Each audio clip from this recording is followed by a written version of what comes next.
Herkese selam, ben Eslem. Afyonkarahisar Üniversitesi Bilgisayar Mühendisliği 4. sınıf öğrencisiyim. Bugün size Afyonkarahisar Üniversitesi'ni, Afyon'daki öğrencilik hayatını ve bilgisayar mühendisliği bölümünü kendi gözlemlerim ve deneyimlerim üzerinden aktaracağım. Instagram ve LinkedIn üzerinden bana bölüm hakkında çok fazla soru geldiği için bu konuda bir eksikliğin olduğunu düşündüm ve sizlere video çekme kararı aldım. Üniversitemize girecek olan ve burayı merak eden herkes için rehber niteliğinde bir video olacak.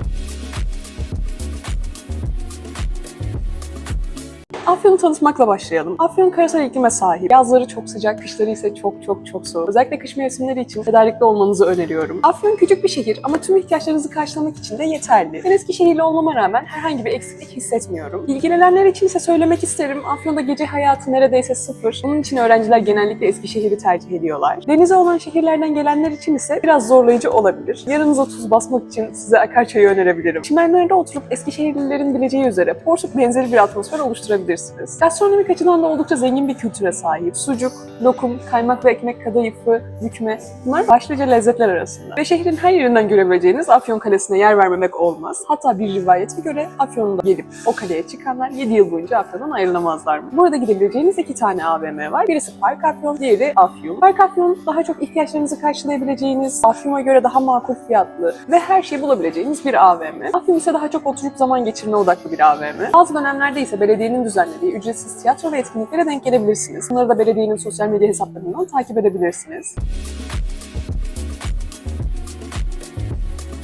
Genelden özele gidişimizde sırada üniversite semti var. Ahmet Necdet Sezer kampüsümüzün ismi. Size haritadan göstereceğim. Şurası bizim direkt kampüsümüz, şu büyük alan ve bunun karşısında Erenler semti var. Genellikle öğrenciler olarak zamanımızın neredeyse tamamını burada geçiriyoruz. Erenler semtinde şu kısım bizim üniversitemizin veterinerlik çıkışı ve bu kısımdan çıkıp şu aradan ilerlediğinizde tam olarak şurada bir sağlık ocağı yer alıyor. Yalnız özel bir sorununuz varsa gitmenizi pek önermem. Doktorlar biraz ilgisiz kalabiliyorlar. Ama pansumandır, ilaç yazmak ve benzeri işlemler için işinizi göreceğini düşünüyorum.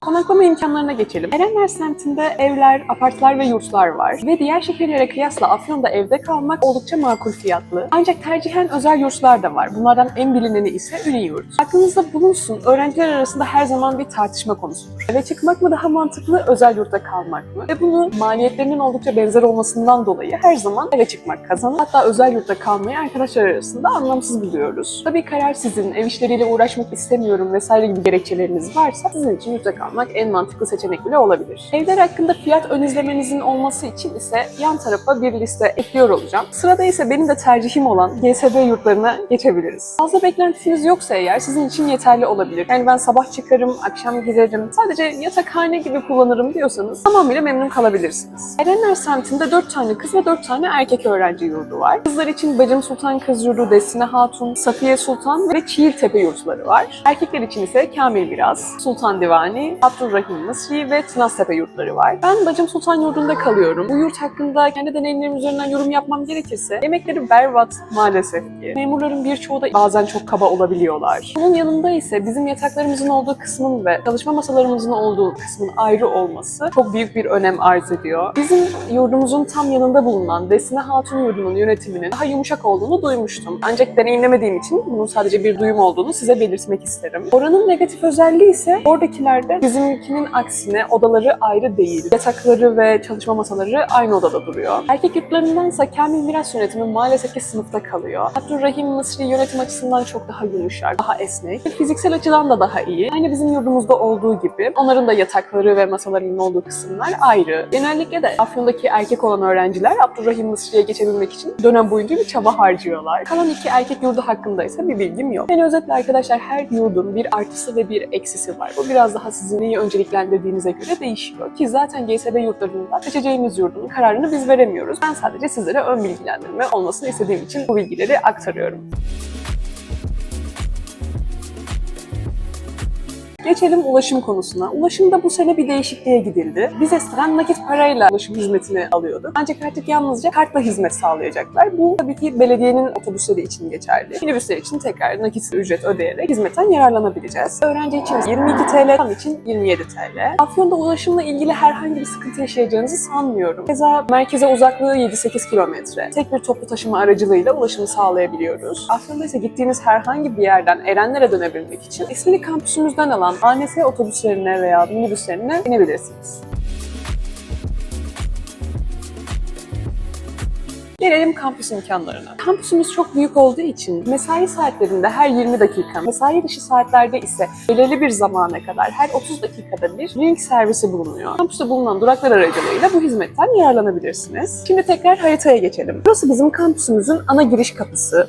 Şurası ise veterinerlik girişi. Zaten toplamda 2 giriş bulunuyor. Buradan girdiğimizde şurası rektörlük binası ve rektörlük binasının arkasında Vadi Kafe var. Vadi Kafe'de yeme içme, langırt, bilardo ve benzeri bazı oyunlar var. Artı bir de kırtasiye hizmetleri de sağlıyorlar. Öğrenciler genellikle ihtiyaçlarını buradan karşılıyorlar. Vadi Kafe'nin arka kısmında ise tam olarak şurada bir kütüphanemiz var. Burası da 7/24 hizmet veren bir kısmı var. Tam şuraya denk geliyor olması lazım. Çalışma ortamı olarak gayet yeterli bir kütüphane. Daha sonrasında ek olarak belirtmek isterim. Şurası enformatik binası. Bazı arkadaşlarımızın dersleri burada olacak. Şu rektörlük binasının tam şu kısmında ise PTT şubesi ve Vakıfbank şubesi var. Şurada da bazı bankaların ATM'leri yer alıyor. Şimdi ise genel açıdan kampüsü tanımaya geçelim. Kampüsümüzün en alt kısmında şurada size daha önce bahsettiğim Üniyurt yer alıyor. Daha sonra biraz daha aşağısına gittiğimde ise şurası Tınaztepe Kız Yurdu, şurası da Safiye Sultan Kız Yurdu. Biraz daha yukarıya çıkıyorum. Burası Eğitim Fakültesi, şurası İktisat ve İdari Bilimler Fakültesi, burası AKM olarak geçen Atatürk Kongre Merkezi, şurası Barış Manço Şölen Alanı. Genellikle standlar burada kurulur, bazı konserler burada gerçekleşir. Burası bizim merkezi yemekhanemiz. Buradan yemek yiyebilmek için haftalık rezervasyon yaptırmanız gerekiyor. Ancak ilk geldiğinizde endişelenmenize gerek yok. Çünkü öğrenci kartlarınız çıkana kadar size fiş üzerinden hizmet sağlıyorlar. Ve burası da mühendislerin medar iftarı,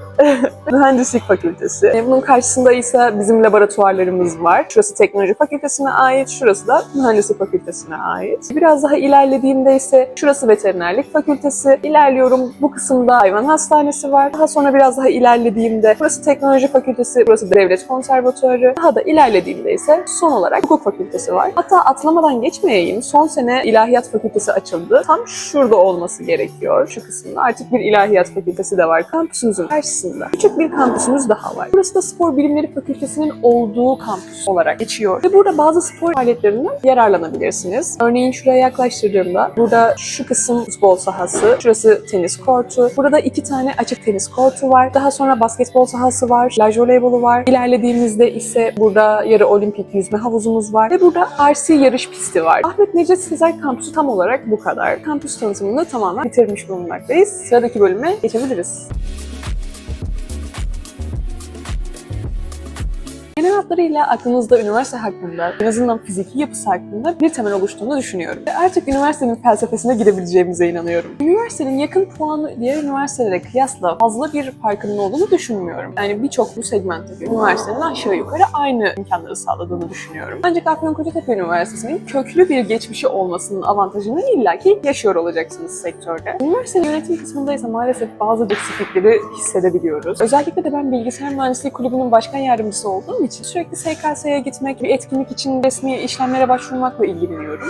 Ve bu durumlarda üniversiteden destek alma konusunda bazı eksiklikler yaşayabiliyoruz. Mesela örnek verecek olursam her bahar döneminin sonunda Aküfest adı altında bahar şenliği düzenliyor üniversitemiz. Ve biz buraya bazı yeni fikirlerle gidiyoruz. Ve şunu yapabiliriz, bunu ekleyebiliriz, şöyle bir seçeneğimiz var gibi. Ama bunlarda maalesef ki destek konusunda sıkıntılar yaşayabiliyoruz. Bu bizim bir dezavantajımızdır örneğin. Ancak bu yaşanan sorunların tümü bizim üniversitemize ait değil yalnızca. Maalesef ki son zamanlarda bütün üniversitelerde bu var. Geldiğinizde mutlaka duyacaksınız. Tasarruf tedbirleri kapsamı altında şunu yapamıyoruz. Ve neredeyse bütün gerekçeler buna dayanıyor. Artık en nefret ettiğim 2 kelime haline gelmiş olabilir bunlar. Ve ben aynı zamanda BİLMÖK yani Bilgisayar Mühendisliği Öğrencileri Kongresi'nde aktif rol alıyorum. Yürütme kurulu üyesiyim. Orada da birçok farklı üniversiteden öğrenci arkadaşlarımla tanışma fırsatı elde ediyorum. Ve konuştuğumuzda, sohbet ettiğimizde onların üniversitesinin de çok da farklı durumda olduğunu görmüyorum. Bu üniversitenin puanını atıyorum aklımdan çok daha yüksek veya çok daha düşük olabilir. Maalesef pek bir farklılık söz konusu olmuyor üniversite genelinde. Ve bizim üniversitenin en büyük sorunu olarak gördüğüm bir problem, köpek problemi. Diyeceksiniz bir köpek ne kadar sorun olabilir, ancak bizim kampüsün köpekleri meşhurdur. Bunlar 20-30 köpekten oluşan sürüler halinde geziyorlar ve saldırganlar. Her ne kadar da sadece arabalara saldırıyorlar ve benzeri gerekçeler sunuyor olsa da bazı kişiler maalesef ki öyle değil, insanlara da saldırıyorlar ve 20-30 tane köpeğin size karşı koştuğunu, havlayarak koştuğunu görürseniz bu çok can sıkıcı olabiliyor ve bir türlü bu sorunu çözebilmiş değil üniversitemiz. Bunlar bizim can sağlığımız için ise oldukça tehlikeli. Üniversite yönetiminin kampüs içi güvenliği sağlamaktan sorumlu olduğunu bildiğinden eminim. Ama hala nasıl bu kadar rahat davranılıyor hiç anlamış değilim. Bu konu hakkında ben daha önce çabaladım ama ne belediyeden, ne de üniversiteden, ne de CİMER'den hiçbir faaliyet göremedim. Ama biz umudumuzu kaybetmeyelim. Bu sorunun da en yakın zamanda çözüleceğini umut edelim ve yolumuza devam edelim. Gelelim benim en sevdiğim kısma. Bilgisayar mühendisliği bölümü. Arkadaşlar ben bölümümü çok seviyorum. Bölümüme çok bağlıyım. Dersleri çok seviyorum. Arkadaşlarımı çok seviyorum. Hocalarımı çok seviyorum. Yani benim için bizim bölüm bir cennet. Ayrılık koyamam. Yani üniversitemizde anlattığım sorunların aksine bölümümüz birçok konuda oldukça yenilikçi. Mesela hocalarımız bizi her zaman destekler, her zaman bölümümüzün gelişmesi için çabalar ve öğrencilerin kişisel bir sorunu olsa dahi bize yardım etmekten gocunmazlar. Mesela bazı derslerimiz proje tabanlı olarak ilerler. Hocalarımız bize o derslerde bir konu anlatmazlar. Sınavda da haliyle bir konu anlatmadıkları için sordukları sorular yalnızca projelerimizin nasıl ilerlettiğimiz üzerine olur ve sektörün tam da bizden istediği türde deneyim yaşamış bireyler olarak sektöre çıkmış oluruz. Özellikle bu derslerimizi çok daha kıymetli buluyoruz. Adeta bir sektör simülasyonu yaşamış oluyoruz. Müfredatta ise en makul seçim tercih edilmiş. Programlama dili olarak C ile başlıyoruz. Programlama ve veri yapıları derslerimizi ise C ile devam ettiriyoruz. Daha sonra web programlama dersimiz için C# geçiş yapıyoruz ve yapay zeka dersleri için ise Python'a geçiş yapıyoruz. Daha sonra zaten derslerimiz genellikle alanlara ayrıldığı için herkes kendi seçtiği alanda hangi dili kullanıyorsa onunla devam ediyor. Örneğin ben yapay zekayı tercih ettiğim için şu an Python'dan devam etmekteyim. Eğitim modelimiz ise 7+1 şeklinde. Son dönemimiz iş yeri eğitimi olarak geçiyor. Bu da uzun dönem staj anlamına geliyor. Bu da bizim iş bulmamız için harika bir fırsat. Çünkü şirketler genellikle çalışanlarını uzun dönem stajyerler arasından seçiyorlar. Böylelikle hem tanıdıkları insanlara işlerini almış oluyorlar hem de bir nevi ucuz işçi çalıştırmış oluyorlar bir süreliğine. Evet arkadaşlar, sanırım benim anlatacaklarım bu kadar. Sözlerimi toparlayacak olursam hocalarımdan çok memnunum, bölümümden çok memnunum. Üniversiteden de memnunum aslında. Şu an olumsuz yanlarını belirtmiş olabilirim ama genel anlamda Afyon'dan da memnunum. Çünkü benim sahip olduğum şey benim için en güzelidir zaten. Yani eğer top beklentiniz yoksa siz de memnun olabilirsiniz. Burada her türlü zaman geçireceğim ve bu zamanı nasıl geçireceğim benim seçimim. Mutlu olarak sürdürebilirim bu yaşamımı, üzgün olarak da sürdürebilirim. Bazı konularda şikayet etmenin hiçbir anlamı yok çünkü buraya gelmeyi ben tercih ettim. Bu arada ben yatay geçişle başka bir üniversiteden geldim. Bu konu hakkında da merak ettikleriniz olursa sorularınızı sorabilirsiniz. Umarım bu video size üniversite, bölüm ve şehir hakkında bilgi verebilmiştir. Herhangi bir sorunuz olduğu takdirde bana yorumlardan veya Instagram üzerinden ulaşabilirsiniz. Soracağınız tüm soruları memnuniyetle cevaplarım. Yorumlarda paylaşacağınız sorular çok daha kıymetli olabilir çünkü herkes bu soruları görebilir. Üniversite hayatınız için ise şimdiden başarılar ve çok güzel başlangıçlar diliyorum. Beni Instagram'dan takip etmeyi, YouTube kanalıma abone olmayı ve like atmayı unutmayın. Kendinize iyi bakın. Görüşmek üzere.